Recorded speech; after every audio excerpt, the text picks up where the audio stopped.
Yeah, so welcome again to the class. And welcome from Ghana, Sir Fred. So say hello to us from Ghana. Greetings from Ghana. All right, thank you very much, Sir Fred. So Roger, where are you? Are you in DRC or you are in Burundi? So I'm a DRC professor. okay, fine. So bring us greetings today from DRC. Yeah, here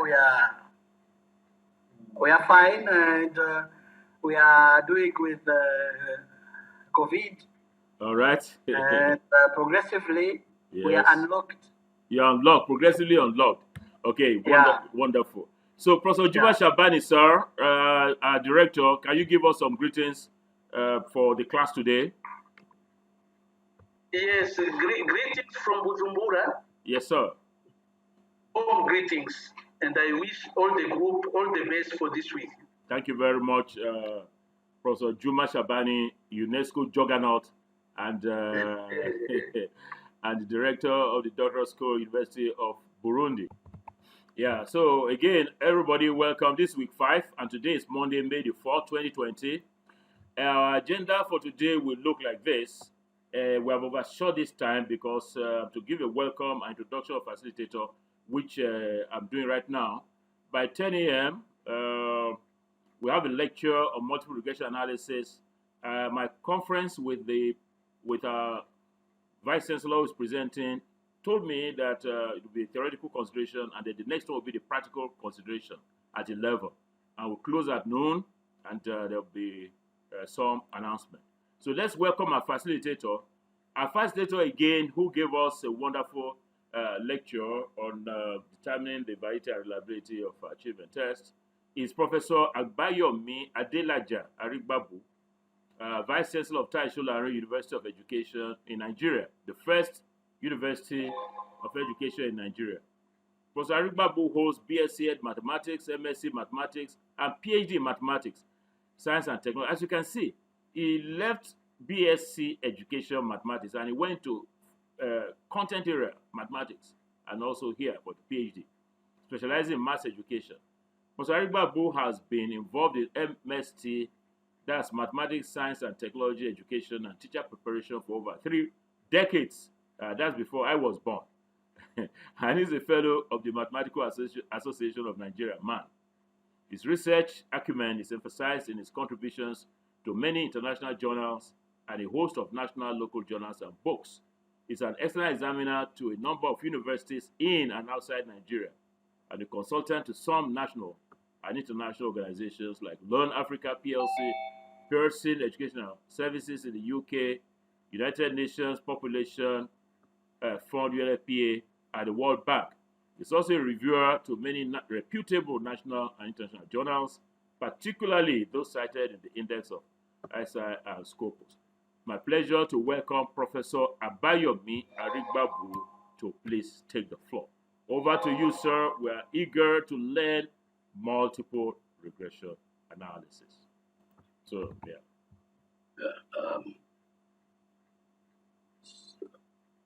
Let me share my screen. Yes, sir.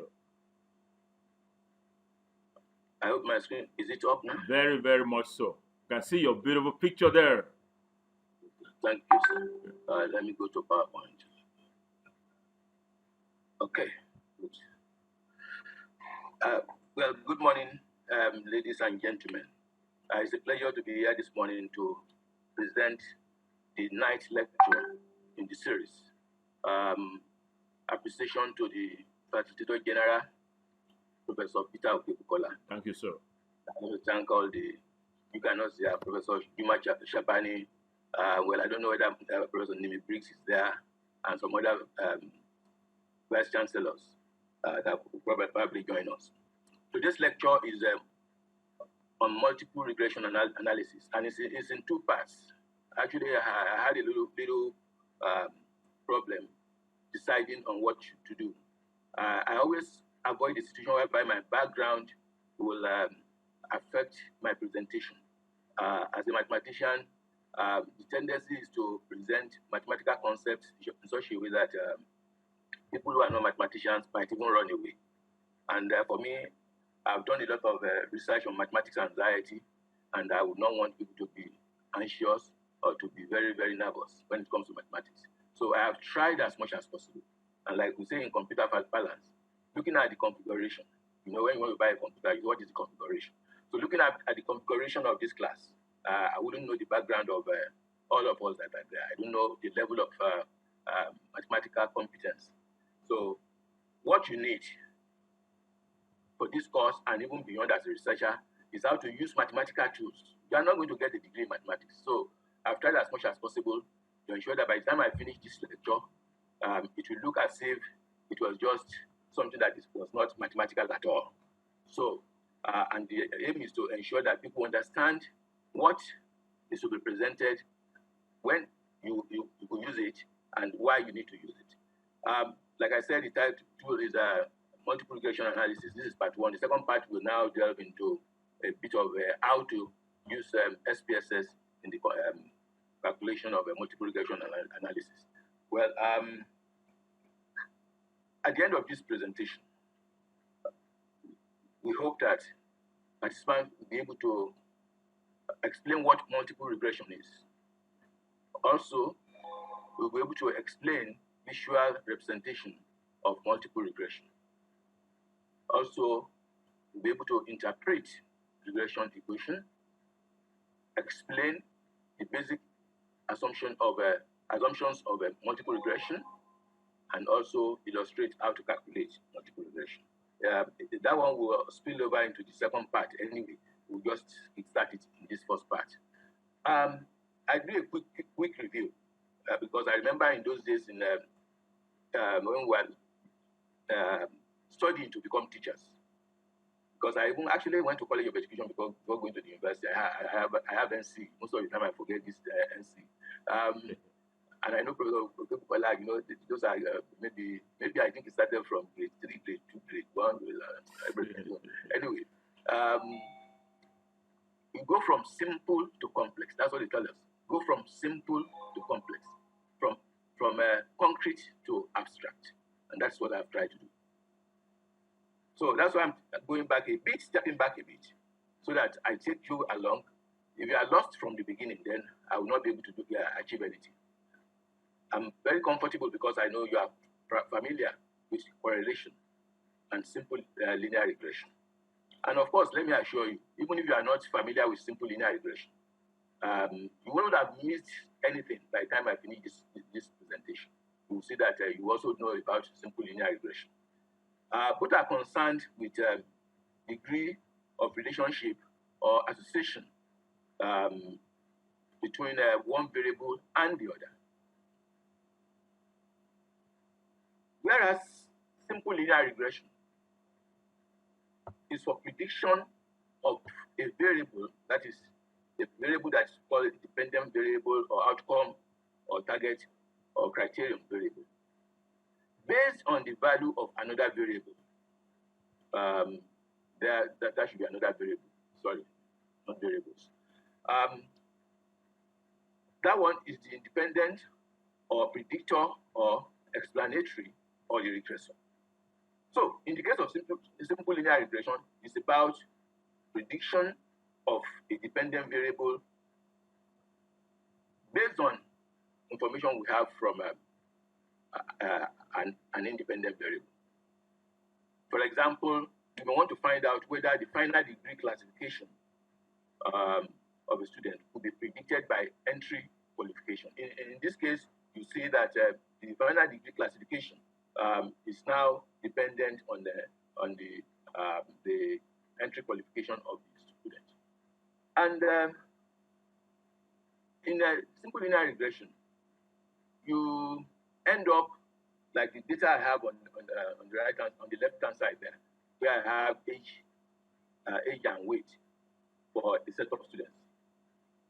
You take it to what we call scatter plot. In other words, you can actually represent this thing graphically, and you'll see that what you have here is a situation whereby the points, when you locate it on the graph, they are just all over, scattered all over. Unlike what we were used to maybe when we were studying mathematics, we talk about straight line graph. For instance, when you have a straight line, and I know you will remember in those days they will say, "What is this equation of a straight line?" We usually get it easily, but in this case now, this is not actually a situation whereby you can just draw a straight line, so it becomes problematic. So drawing a straight line is one of the things we try to achieve. Like I said, the equation of a straight line usually is probably when y is the dependent variable and x is the independent variable. Say y is equal to mx plus c or c plus mx. So where I'm sure many of us are familiar with that. The coefficient beside the x is what we call the slope or the gradient, and the constant term is actually the intercept. Now, in this case, it is the same thing we are trying to do here. You have a situation whereby y is the dependent variable, if y is the dependent variable, and x is the independent variable. Now, you have what we call the regression equation, represented by y is equal to a plus bx. Y is equal to a plus bx. So you can see just similar to the normal equation of a straight line. However, if you remember, let me just take you back. How did I get a straight line here? It will be difficult to just get all the points on the straight line, and then we try to do what we call draw a line that we call the line of best fit. I'll get to that now. Now here in this equation, a is a and b there are constants, and a is actually the intercept, and b is the slope of the equation, like I said. So when you have a regression equation like this, y is equal to a plus bx, the a and b there are actually called regression coefficients, and the relationship will actually be illustrated here. And you now see, what have I done here? I've drawn a line, and I just use this one to illustrate, not exactly the one I drew, but just to illustrate how the line will be drawn. Now, what you do is to try to draw a line that will, as much as possible, be a fit, a line that will say, well, has almost equal deviations. I want to have differences that you have on each of the points to the line. We try to minimize it, so we want to get zero. That's what we try to do, since we cannot get a line that will pass through all those points, and that's what we have done. So that line is what we call the regression line. That is the black line you have there. That is the regression line. So now, the regression line that I mentioned, like I said, usually called the line of a best fit, has the smallest overall distance from the line to the points. In other words, all the points that we have around, you see that it will have the smallest possible overall distance from them. This technique of finding the best fitting line is called the least square method. There are a lot of computations and so on. I wouldn't want to bore you, but for the sake of maybe satisfying your curiosity, you can go further to look at this. I've just whetted your appetite, and I want you to find out more about this. After obtaining a line of regression, we often check its predictive ability by examining what we call the coefficient of determination. I'm sure you have actually had lecture on simple linear regression. I'm just taking you back a little bit. So that's why I said this one is a quick preview. So this one is, it's always, the coefficient of determination is always between 0 and 1. The closer your coefficient of determination, R square, is to 1, the better the model for the sake of prediction. I now go to multiple regression analysis. That's actually where we are taking off from. It is extension of simple linear regression. In other words, if you know simple linear regression, then you have no problem. You are almost home and dry. So in this case, unlike in the case of this simple linear regression, we are now having a situation whereby we want to predict a dependent variable or outcome or targets or criterion, like that's many names. Let me just call it dependent variable. So we want to be able to predict the dependent variable based on the value of of two or more. Now, in the case of simple, it was just simple linear. It was just one dependent variable, one independent variable. In this case now, we have a single dependent variable, but we have more than one independent variable, and that's why I've illustrated it here.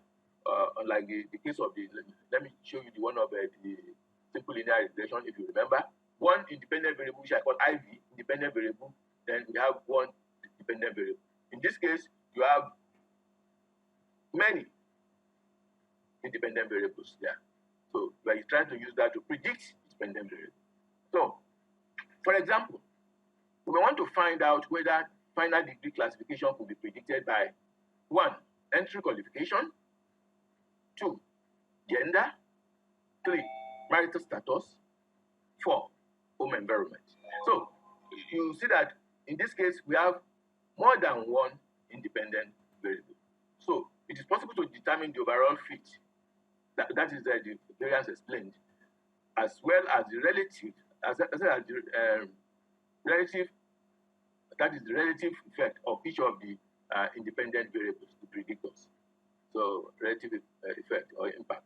So in other words, you can find out how all those independent variables jointly predict the dependent variable, or you can also find out how each of them actually influence the dependent variable. Now, remember we talked about regression line. Now, these are some of the concepts that non-mathematicians are very uncomfortable with. When you go into space, we are familiar with plane, where you draw a straight line, two lines. You have the x-axis and the y-axis. So, but for mathematicians, we can actually have more than two lines like that. That is a plane. You can have 3-dimensional, in which case we have x, y, z. You can have 4-dimensional. You can have n-dimensional. So actually, the word itself is not 2-dimensional. So better. Don't let me go too much into that. What you now find is a situation whereby, for instance, in the 3-dimensional case, you have the x, you have the y, you have the z. By the time you plus all these points, they are not going to fall on any plane. They are going to be hanging. It's like they are hanging in the space. Just consider a situation whereby you have a situation whereby you can put maybe footballs. You can just put them in space. Something is able to help you hold them in space. That's how it is in this case. So to now draw a line will not be possible. What you will eventually get is a plane. In other words, it's like having another flat surface that will cut across, and that's what I depicted there. That's what I have there. So instead of having regression line, in this case, you'll be having a regression surface. It's a surface that you'll be having. So I hope you understand this. That's the best way I can explain it to you. Now, it's still the same idea. You can see it's still the same idea. Instead of having a regression line, you have a regression surface, and that's what we have. So, however, in using multiple regression lines, I remember at the beginning, Professor Okebukola was talking about somebody that used multiple. ANOVA. Use ANOVA. Yes. And fail the Levin's test. Homogeneity of you don't just go in and start using any statistical tool.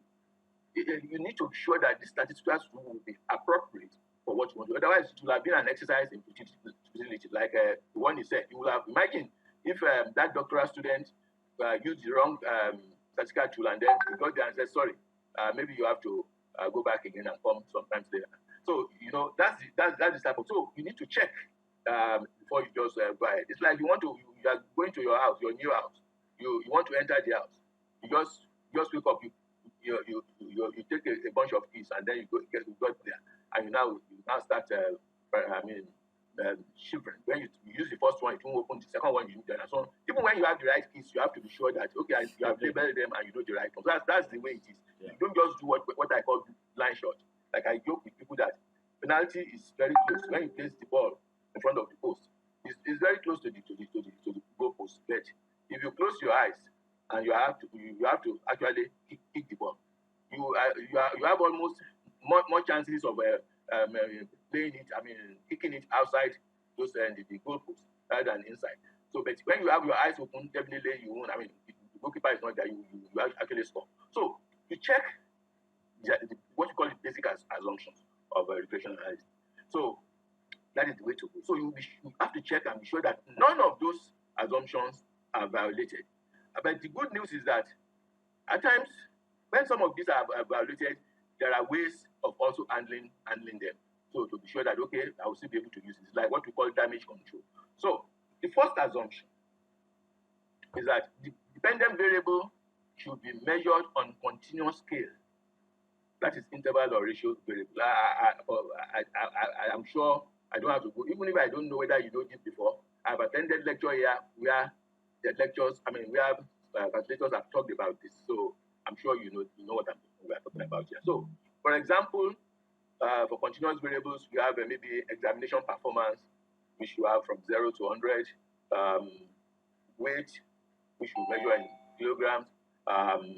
You have time in hours, so and so on and so forth. So I think I'm going to try and get something to higher, so just make it better for me to. So now, example of ordinary variables like the items on a scale of 1 to 5, maybe you say strongly agreed and so on up to strongly disagreed, and you have a 3-point scale like from very high to low and so on and so forth like that. So that's the first assumption. The second assumption is that there are 2 or more independent variables which are continuous. In other words, maybe interval ratio or categorical. So note in this case, it's different from the case of the dependent variable. And in this case, if you have just one dependent and independent, why run multiple, and in fact you multiple regression? You already have the simple linear regression that you can run. Then I just try to give example of a nominal variables. Like when you talk of levels in the university, maybe you say somebody is 100 level, 200 level, 300 level, and so on. And then eccentricity, maybe outside Yoruba, or if you like, you talk about somebody from North Africa, West Africa, Southern Africa. You should take note of that. It's Southern Africa. There is no, you say South Africa, that is a country, but Southern Africa. Assumption number 3: independence of observations is also very, very important. And you can actually, like I said, even when some of these things you want to be sure, you can use a SPSS to run some simple tests on them. But I'm not going into details of that. You can use the Watson statistics on SPSS. The fourth assumption is existence of linear relationship between the dependent variable and each of the independent variables. Take note of that. That is, there should be a linear relationship between the dependent variable and each of the independent variables. In other words, if there are 4 independent variables, you want to see that, okay, like in the other case, you have the relationship between the degree classification that you want to get and possibly the marital status, the relationship between degree classification and maybe age and so on and so forth, socioeconomic background and so on. So also the second part is that the dependent variable and the independent variables, the dependent variable and independent variables, there are a sort of relationship between them jointly. In other words, taking the independent variables together, so there exists a linear relationship between them and the dependent variable. Like I said, also there are many ways of checking this using SPSS. You can use it to create scatter plots like the one I showed, and then get partial regression plots. When there is lack of relationship, in other words, you look at it and there is no relationship, what do? There is a way out. You can use SPSS to transform the data. You can use SPSS to transform the data. If this becomes impossible or for any reason you are not comfortable with that, you can jettison regression for any other appropriate model. You are not stuck. There are so many other that you can use. That's assumption number 5. The need for what we call homoscedasticity. Homoscedasticity. Homoscedasticity. That is constants of variance. Constants of variance. So also for each for each of the independent variables, the variance of the error term should be constant. That's what we are saying. And I'm sure that there was a video that Professor Nicola sent to all of us, and I'm sure you will have seen that. He specifically mentioned it, and I remember I was saying that his tongue was twisting in trying to pronounce homoscedasticity. So I'm sure you are comfortable with that. So if this fails, there are ways of continuing with your analysis, like I said. Assumption number 6. There will be no multicollinearity. Independent variables must not be highly correlated. This makes it difficult to identify which independent variable was responsible for the variance explained in the independent variable. Because if there is that type of linearity, which we now say multi, or what Americans say multi, so multicollinearity, you are not now able to decipher which one actually did what. So it's like all of us are in the class and they say, who did it? I said, I. All of us said, I at the same time. So you don't know who among the people. So you must be able to decipher who actually, which one was responsible. I go to assumption number 7. There will be no significant outliers, high leverage points, or highly influential points. This refers to observations that are unusual. In other words, when we talk of outliers, it's like everybody is queuing up on a straight line, and then you find somebody who is his own is just different. Let me just crack a joke. Somebody said that all men are controlled by their wives, and he actually wanted to prove it. So it was at the gathering, and he said, "Okay, all men controlled by their wives, be on a queue." So that queue was as long as from here to LASU. So people who are controlled by their wives, there are a lot of men queued up there. They said, "Okay, men who control their wives, be on another queue." It was only one man that was there, a very short man like this. Then the organizer said, you must, how did you make, by the way, where's your wife? Then the wife came out, and the wife was just as FT as, the very big woman. And he said, how did you make it? He said, sir, that, well, it was mommy that said I should queue up here. So,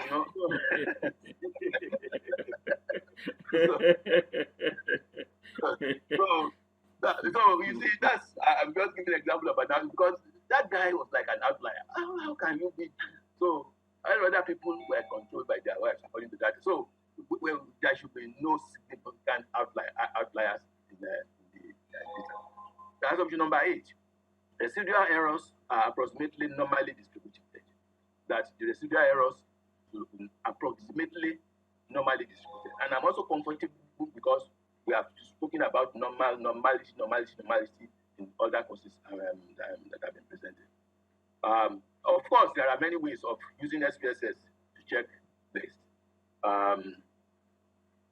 Well, so good. Now, in this presentation,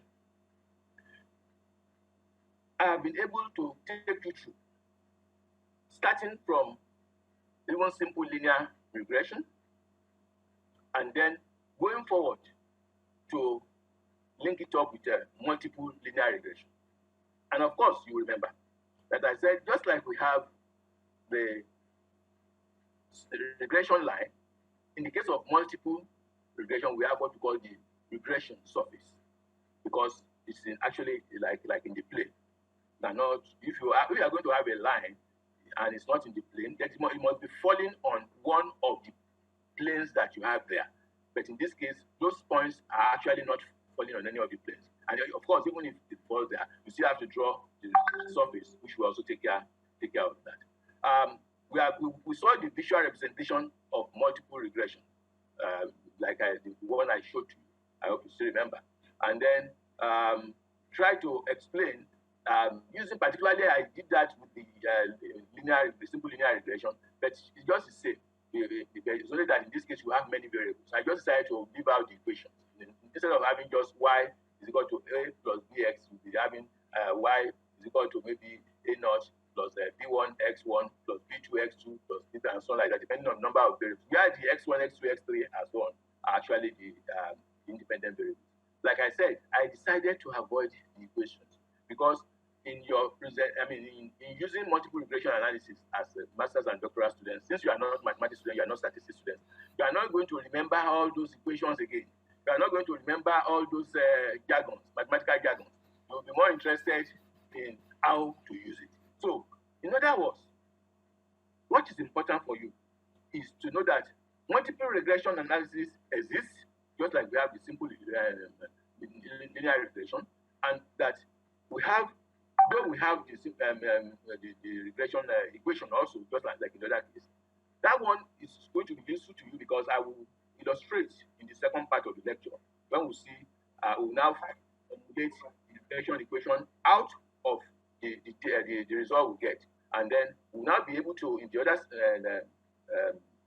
presentation, we'll now be able to interpret our regression equation, and then we'll be able to report our results. So, like I said, we have interpreted regression equation, explained the basic assumptions of multiple regression. That is very, very important because if you don't know whether you should use that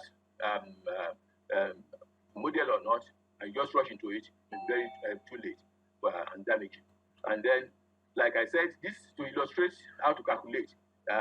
We actually I thought I would link up the two before, but later on I changed my mind, and that was why it's only Professor Okupola that will be able to explain what what I'm talking about. So, I want to thank you very much. This part of it, I made it as brief as possible. Wonderful. I made it as brief as possible, but it is not difficult. I always like to say that it should not be. I mean, I don't want to present mathematical concepts in a difficult way. In fact, when I did my inaugural lecture, was titled "Beyond the Cuboid." You know, beyond the cuboid. That is, in other words, you teach mathematics beyond the classroom. The classroom is like a cuboid. So, trying to make sure you link up what is done outside the classroom with what what is done outside the classroom with what you teach in the classroom. And there was a concept I coined, and Professor Okupola, just watch out. I presented my inaugural lecture in 2012, and that concept I call it AIDS. Yeah. AIDS is not the acquired immune deficiency syndrome. My own AIDS is actually acute innumeracy dependence syndrome. Wonderful. Acute innumeracy dependence. So I'm talking about innumeracy because people are not comfortable with the use of mathematics, use of calculation. And if you are not comfortable, that's why you run away from simple calculations like this, simple regression, computation, ANOVA, and so on. So I want to thank you very much for listening, and I'm going to bring you the second part of it. But I'll call for questions. Yes. If we want to ask questions now or want to delay it, we'll have the second part of it. Thank you very much, sir. Professor Abayomi Arigbabu, we can't thank you well enough. We're going to take questions now, no matter how briefly this question and answer session is, and then we will move on to the second part, which will be as equally exciting as this one. We said, Professor Arigbabu, sir, we said, are you going to queue? I mean, that same joke that you read that. We said, are you going to queue? Are you going to queue on that straight line on the regression slope, or you are going to be a scatter? You are going to be an outlier. Which one? I'm not going to be an outlier because that's where all of us are. We are controlled by our wife. And if you are controlled by your wife, then it's an outlier.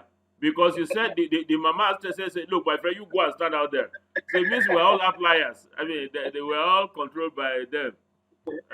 Okay. All right. That's a very good one. And I'd like to underline what you said. After going through master's program in the University of Ibadan in statistics department, I now know that those who teach us statistics in education or in all of these other courses have, they don't know it well enough. So they want to scare you. You see, it's like a complex. They want to do two things. They want to let you know that they are only king in town, that they are more brilliant than the others. So they make it so sophisticated. And when I then look at this is very simple. So my own agenda is to make it as simple as possible, just like you have done. Your AIDS, the syndrome, is the thing that now you are now trying to tackle, which is very good. I'd like to congratulate you and look forward to a theory coming out from that AIDS. Thank you. Yeah, thank you, sir. So let me now throw the class open for comments, very quick comments and questions before we go into the the practical part of this. So the floor is now open. So Lasisi, take the floor. Ibukun, I can see you too. Lasisi, please take the floor. Thank you very much. Thank you very much, sir. Mine just a comment, and I want to thank Prof for making this thing very, very simple for me. I remember when I was doing my MSc Finance in Unilag, the econometric aspect, which is the data analysis and precision, was like hell because the man there make everything so difficult for us, and we could not even. But as he started this morning, I purposely want to listen to this lecture. Yes. So because I need to get it. I didn't get it here. Definitely, I will not be able to get it. Thank you, Prof, for making it very easy for me. Thank you so very much. Oladejo, take the floor. Then Ibukun will take the floor. Thank you very much, sir, for the class, sir. I quite enjoying it. I want to ask a question. There was a time in Professor Kibukola's class, he taught us about robust statistics. That when one of the assumptions, if it fails, that statistics might still be able to adjust to allow you to use itself. Now, of the eight that you have listed as assumptions for this multiplication analysis, if one or two or three fails, can we still go ahead to use it? That's my beautiful question. Beautiful question. Yes, Ibukolu, very beautiful question. Oladejo, as always. Yes, sir. He has just asked my question, sir. That's what I wanted to ask. He has X-ray eyes, so he's able to read your mind. Let's have one more because we have about 8 minutes. Anybody else? Franklin, take the floor. Yes, sir. Thank you very much, sir. I just want to ask if two outcomes can be predicted in multiple regression, and also what's the difference between homoscedasticity and homogeneity of variance? Very Because nice. I know homogeneity of variance to be when the variants are closely related, and then he said homoscedasticity is the constant of variance. So I just want a clarification, sir. Thank you. Oh, brilliant. Professor Arigbabu, we can see you have a brilliant class here. Oh. Hey, Yes, this sir. class, not a small thing. Oh. Yes, I can take. I'm just scrolling. We have 3 panels here. Let me see. Any other person asking a question? I can't see. Oh, Professor Samson Adeola and Yolaja, we welcome you, sir. Botswana. Thank you, sir. Thank you, Daddy, for all you are doing in Botswana. So let me yield to Professor Arigbabu to Thank you answer. so much, sir. Thank you, sir. Let me yield to Professor Arigbabu to answer the questions. Thank you, sir. Pleasure. I will just remind the person that asked the question that there is one of the slides. I actually answered that question in it. I said that